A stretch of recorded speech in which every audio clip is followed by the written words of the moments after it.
اعوذ باللہ من الشیطان الرجیم بسم اللہ الرحمن الرحیم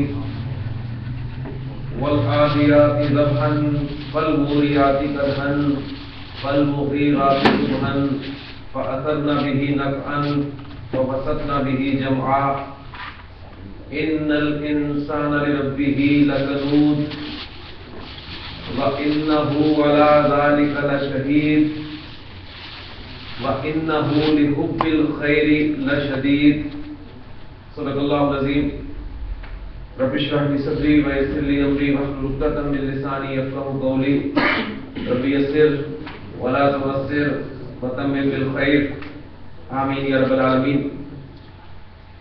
سورۃ العادیات کی 8 آیات میں نے آپ کے سامنے تلاوت کی ہیں۔ سورۃ العادیات، اس میں پہلا حرف آپ دیکھ رہے ہیں واو، اور یہ واو قسمی ہے، یعنی قسم اللہ تعالیٰ جو ہے وہ کھا رہے ہیں شروع میں کہ والعادیات ضبحا، اور اس سورہ فاتحہ کے شروع میں جو قسمیں کھائی گئی ہیں ان کے حوالے سے مفسرین کا اس میں اجماع ہے کہ یہ قسمیں جو ہیں وہ گھوڑوں کے متعلق کھائی گئی ہیں۔ والعادیات ضبحا قسم ہے سرپٹ دوڑنے والے گھوڑوں کی، جب وہ ہانپتے ہوئے دوڑتے ہیں۔ فالموریات قدحا، اور پھر جب وہ دوڑتے ہیں تو ان کی سونوں سے چنگاریاں نکلتی ہیں۔ فالمغیرات صبحا، اور پھر وہ غارت گری کرتے ہیں صبح کے وقت۔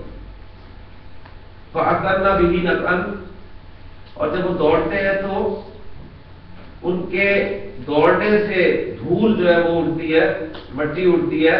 فَوَسَطْنَا بِهِ جَمْعًا، اور پھر وہ کسی گروہ میں گھس جاتے ہیں، اینڈ اس کے بیچ میں چلے جاتے ہیں۔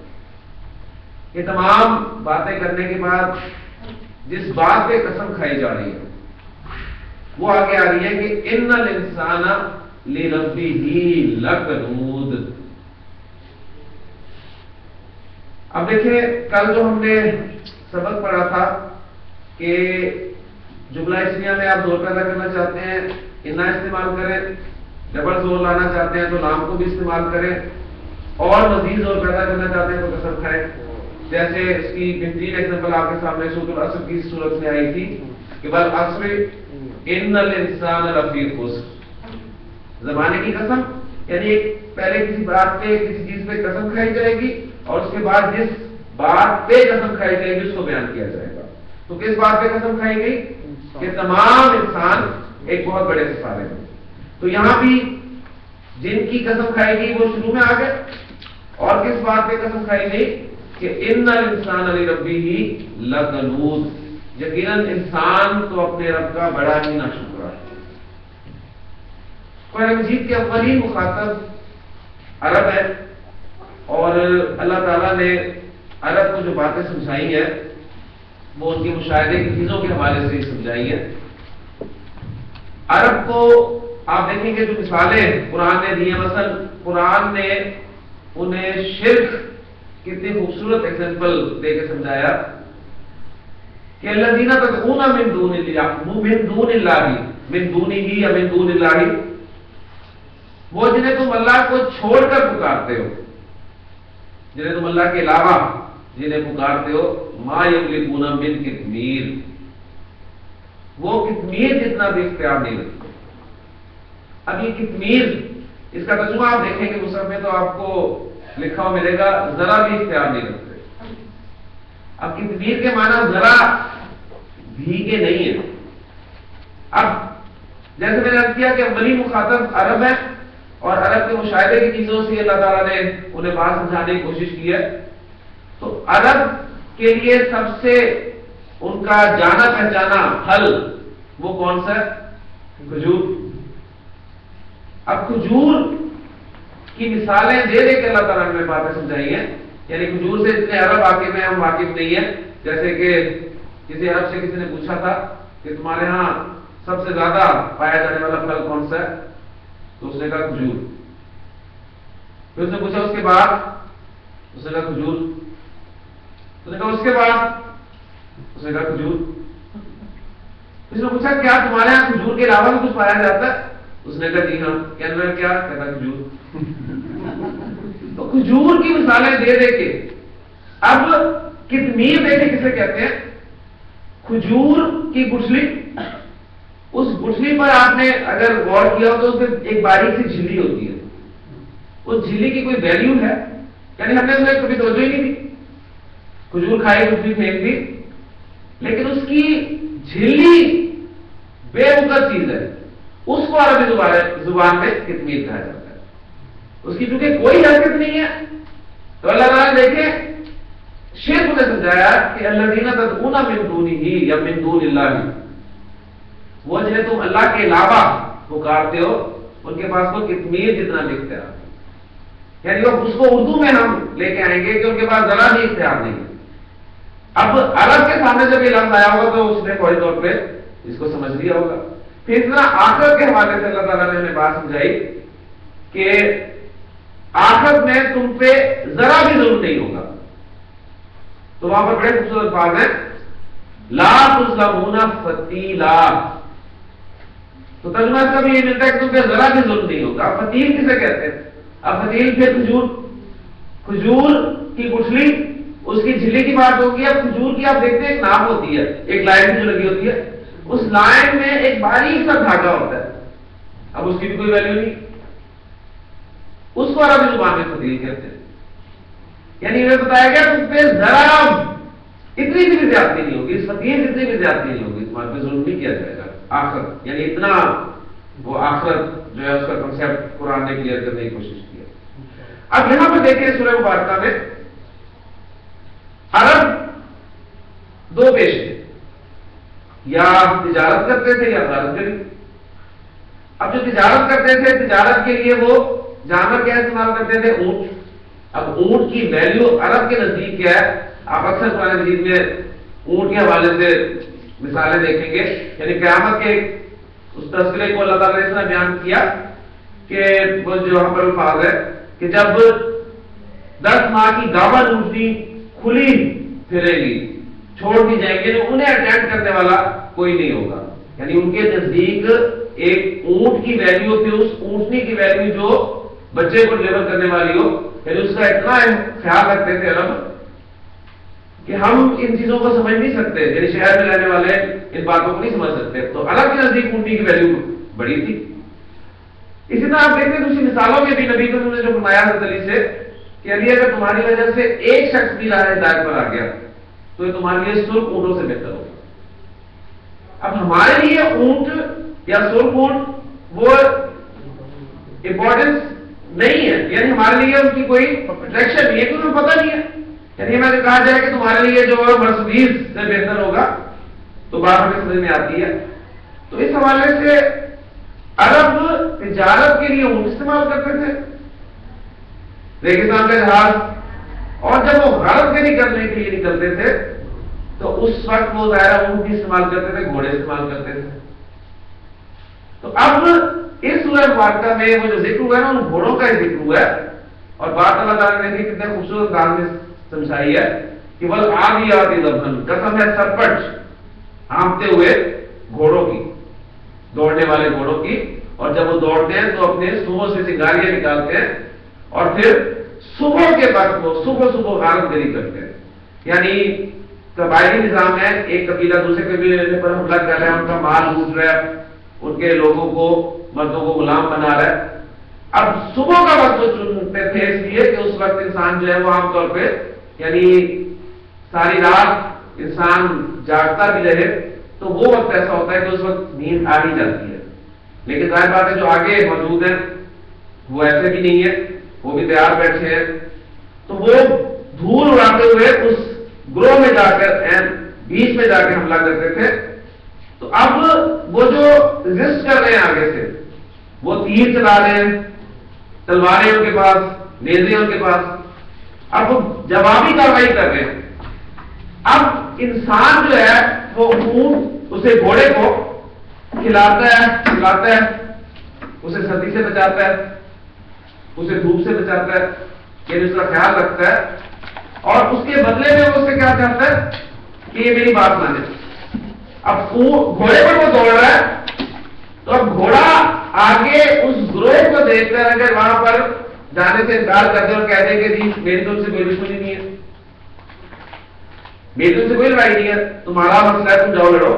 لیکن دیکھیں گھوڑا جو ہے وہ مالک کے اشارے پر اس جتھے میں گھستا ہے، اسے تلوار بھی لگتی ہے، تیر بھی لگتا ہے، گھوڑے مرتے بھی ہیں، لیکن وہ ایک جانور ہو کر اپنے مالک کے لیے اپنی جان بھی داؤ پر لگا دیتا ہے.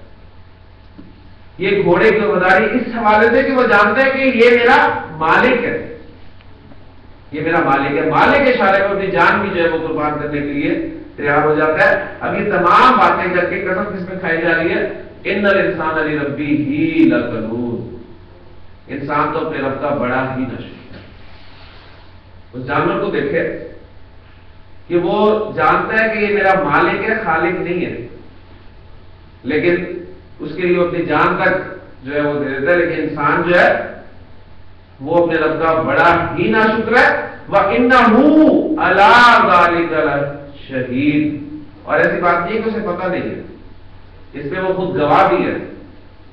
کیونکہ ہم اپنے رب کے کتنے ناشکر ہیں کیا ہمیں پتہ نہیں ہے؟ ہمیں پتہ ہے. ہم اس کو ایسا نہیں ہوگا جو کہتے ہیں ہمیں پتہ نہیں ہم ناشکر ہیں. ہم کہاں ناشکری کرتے ہیں؟ کتنی ناشکریاں جو ہم کرتے ہیں. تو اس پہ خود گواہ بھی ہے. اور پھر گھوڑا تو جان بھی دے رہا ہے، لیکن اس کا حال یہ ہے کہ وَإِنَّهُ لِحُبِّ الْخَيْرِ لَشَدِيدٌ، مال کی محبت کا تو یہ بڑا ہی شدید، مال کی محبت اس کے اندر بہت زیادہ پائی جاتی ہے. تو أَفَلَا يَعْلَمُ إِذَا بُعْثِرَ مَا فِي الْقُبُورِ، تو کیا اسے پتہ نہیں ہے، کیا یہ نہیں جانتا کہ جب قبریں ترپٹ کر دی جائیں گی، یعنی قبریں ادھیڑ دی جائیں گی، وَحُصِّلَ مَا فِي الصُّدُورِ، اور جو سینوں میں ہے وہ حاصل کر دیا جائے گا، ظاہر کر دیا جائے گا. إِنَّ رَبَّهُمْ بِهِمْ يَوْمَئِذٍ لَخَبِيرٌ، یقیناً ان کا رب اس دن ان سے خوب باخبر ہوگا، یعنی ان کے خوب اس دن خبر لے گا. اب یہ دیکھیں اصل اس سورہ مبارکہ کو بیان کرنے کا مقصد بھی یہ تھا کہ انا اس کا استعمال اور لام تاکید کا استعمال. ان الانسان، انا کے بعد اس مرض میں لربہ لکنود، اور دیکھیں لام جو ہے وہ آپ کو مل گیا تو ڈبل زور کے ساتھ. پھر انہ علی ذالک لشہید، انا اور لام اور انا کا استعمال ضمائر کے ساتھ. وَإِنَّهُ لِحُبِّ الْخَيْرِ لَشَدِيدٌ، اس میں بھی اسلوب آیا. اور پھر آخری آیت دیکھیں إِنَّ رَبَّهُمْ بِهِمْ يَوْمَئِذٍ لَخَبِيرٌ، انا بھی ہے اور لام بھی ہے. آپ دیکھیں کتنا یعنی زور آپ کو جو ہے سورہ مبارکہ میں ملتا ہے. اور ایسے بے شمار صورتیں ہیں، کم از کم انا اور لام پڑھنے کے بعد میں سمجھتا ہوں کہ قرآن مجید جب آپ پڑھیں گے تو انشاءاللہ تعالیٰ آپ کو پتہ چلے گا کہ یہاں پر کس انداز میں بات کی گئی ہے، کتنا زور ہے. اور یہی اصل میں ذہن میں رکھیے گا کہ بلاغت کہلاتی ہے. یعنی بلاغت یہ ہوتی ہے کہ جس قسم کا تقاضا کیا جا رہا ہے، جس قسم کے کلام کا تقاضا کیا جا رہا ہے، اسی قسم کا کلام جو ہے وہ بولا جائے. یعنی ایک جگہ پر آپ کسی کو بات بتا رہے ہیں کہ زید کھڑا ہے، سمپل سی خبر ہے، آپ زید کے بارے میں خبر دینا چاہتے ہیں کہ زید کھڑا ہے. اب اس کے لیے آپ کہیں گے واللہ ان زیدن لقائم، تو یہ بلاغت کے خلاف. سمپل سی خبر دینی ہے آپ نے کہ زید کھڑا ہے، اس کے لیے اتنا زور دینے کی کیا ضرورت ہے کہ قسم بھی کھا رہے ہیں، انا بھی لا رہے ہیں، لام بھی لا رہے ہیں. یہ سمپل بات ہی کی جا سکتی تھی کہ زید القائم زید کھڑا ہے. اب یہاں پر تقاضا اس بات کا نہیں ہو رہا کہ زور لگایا جائے، زور پیدا کیا جائے.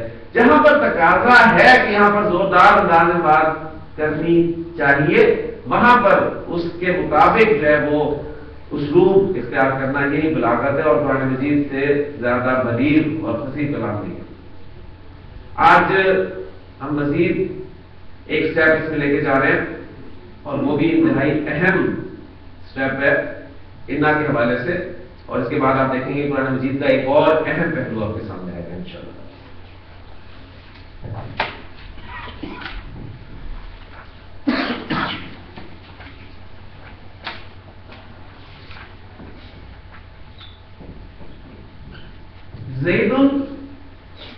عالم. جی کیا ترجمہ ہے اس کا؟ زید ایک عالم ہے. زید ایک عالم ہے. اچھا میں اس پہ زور پیدا کرنا چاہتا ہوں تو کیا کروں گا جی؟ انا لگاؤں گا. انا لگے گا جب تو زید جو ہے وہ حالت نصب میں چلا جائے گا. انا زیدن اور عالم.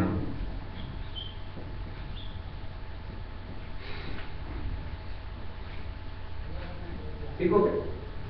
اچھا اب انا کے بارے میں آپ پڑھ چکے ہیں کہ اس نے مبتدا کو حالت نصب میں لے کے جانا ہے اور وہ لے کے جا رہا ہے. وہ مبتدا چاہے مؤخر ہو چاہے اپنی جگہ پر موجود ہو, اس نے مبتدا کو افیکٹ کیا. اب میں آپ کو بتانے لگا ہوں کہ انا کے بعد اگر ایک حرف ما آ جائے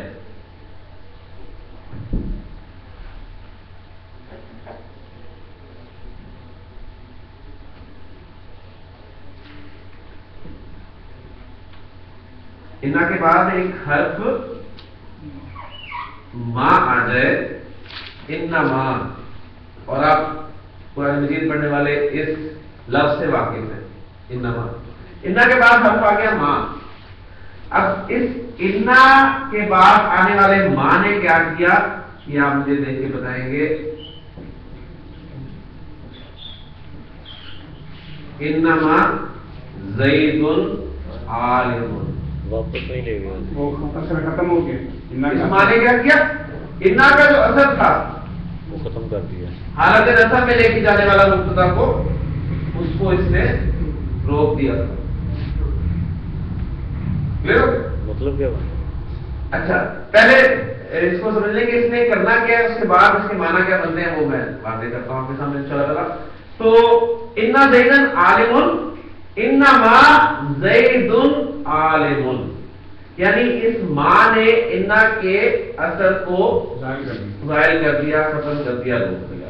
اب پہلی بات نوٹ کریں گے اس ماں کو کہیں گے کیا, ایک اور سوال, کیونکہ آج سے آپ جو ہے وہ ماں پڑھنے کا کام جو شروع کر رہے ہیں.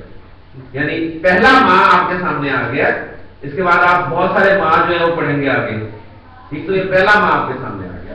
یہ ماں جو انا کے ساتھ لگا ہوتا ہے اور انا کے اثر کو روکنے کے لیے استعمال ہوتا ہے, اس کو کہا جاتا ہے مائے کافہ.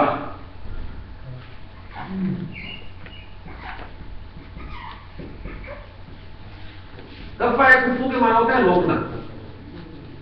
ٹھیک ہے, تو ہاں جی, تو کافہ روکنے والی, یعنی ماں اور روح جو ہے یہ کیونکہ مؤنث شمار ہوتے ہیں اس لیے اس کے حوالے سے مائے کافہ ایسے کہا جاتا ہے, یعنی روکنے والی ماں. ٹھیک, یعنی کس کو روکنے والی؟ انا کے اثر کو روکنے والی. کلیئر. اب آتے ہیں اس کا ترجمہ کیا ہے.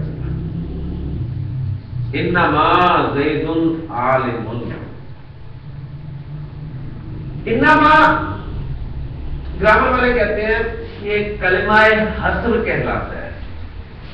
کلمہ حصر 3 لفظ نوٹ کر لیں. حصر,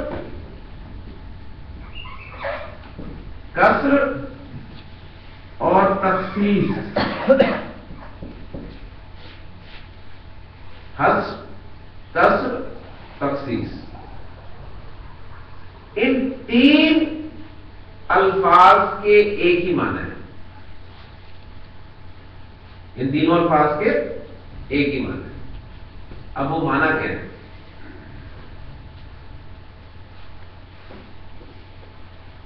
حصر, کسر اور تخصیص یہ کہتے ہیں ایک چیز کو دوسری چیز کے ساتھ خاص کر دینا. ایک چیز کو دوسری چیز کے ساتھ خاص کر دینا, ایک چیز کو دوسری چیز میں بند کر دینا. ایک چیز کو دوسری چیز میں بند کر دینا. تو حصر, کسر اور تخصیص تینوں ایک ہی معنی میں استعمال ہوتے ہیں. اب اس نے کس نے بند کر دیا, کس کو بند کر دیا, اب اس کو سمجھ لیں. انما آیا زید عالم, اس کا ترجمہ بنے گا اور پھر آپ خود غور کر کے بتائیں گے کیا ہوا ہے. اس کا ترجمہ بنے گا زید صرف ایک عالم ہے. انما زید عالم, کے علاوہ کچھ نہیں, زید صرف ایک عالم ہے. اس میں اصل میں یہ ہوتا ہے مخاطب کے اعتبار سے. مخاطب جو ہے وہ زید کو سمجھ رہا تھا کہ وہ عالم بھی ہے اور وہ مفتی بھی ہے, ٹھیک ہے.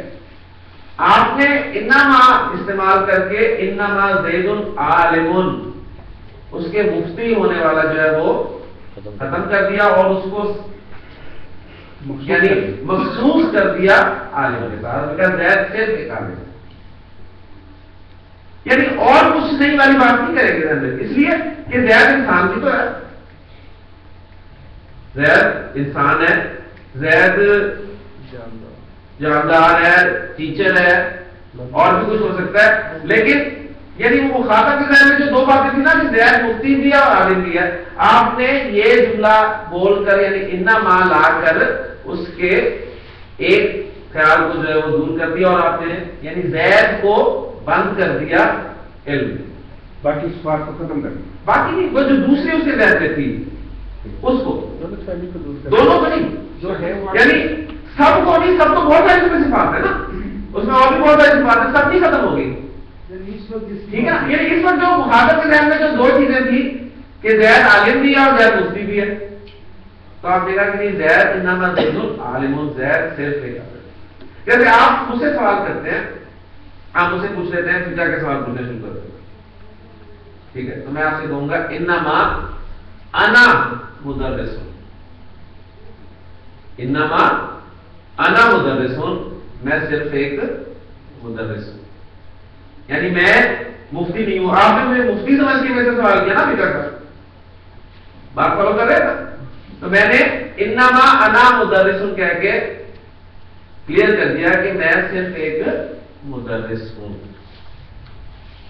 تو یہ انما جو ہے یہ حصر کے لیے استعمال ہوتا ہے, یہ کسر کے لیے استعمال ہوتا ہے, یہ تخصیص کے لیے استعمال ہوتا ہے.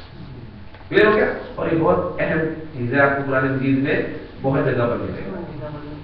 ہاں, جیسے ابھی ایگزامپل میں آپ کے سامنے رکھتا ہوں, تو پہلا کام آپ نے یہ کرنا ہے کہ اس مائے کافا کا آپ نے جو ہے وہ کام نوٹ کیا, یہ کیا کرتا ہے, انا کے ساتھ استعمال ہوا اور اس نے انا کے اثر کو روک دیا. اچھا, کچھ لوگ کہتے ہیں کہ یہ انما ایک ہی لفظ ہے, یعنی اس میں یہ دو جوڑنے کی ضرورت نہیں ہے, بس ایک کلمہ حصر کے طور پہ استعمال ہوتا ہے. لیکن زیادہ جو آپ دیکھیں گے کہ انا کے ساتھ یہ ماں لگتا ہے اور یہ اس انا کے اثر کو جو ہے وہ ختم کر دیتا ہے, روک دیتا ہے. اب میں مزید اس کی ایگزامپل آپ کے سامنے لے کے آتا ہوں. یہ انما جب لگے گا تو جیسے پہلے تھا کہ جب انا لگتا ہے تو مبتدا جو ہے وہ نصب میں چلا جاتا ہے, وہ اب ماں لگنے سے واپس رفع میں واپس ہو جائے, یعنی اس ماں نے انا کے اثر کو ظاہر کر دیا, ختم. کلیئر ہو گیا. اس لیے اس کا نام جو ہے مائے کا ایک ہی, تینوں کو ایک ہی مانا جائے, تینوں کو ایک مانا جائے. دیکھیں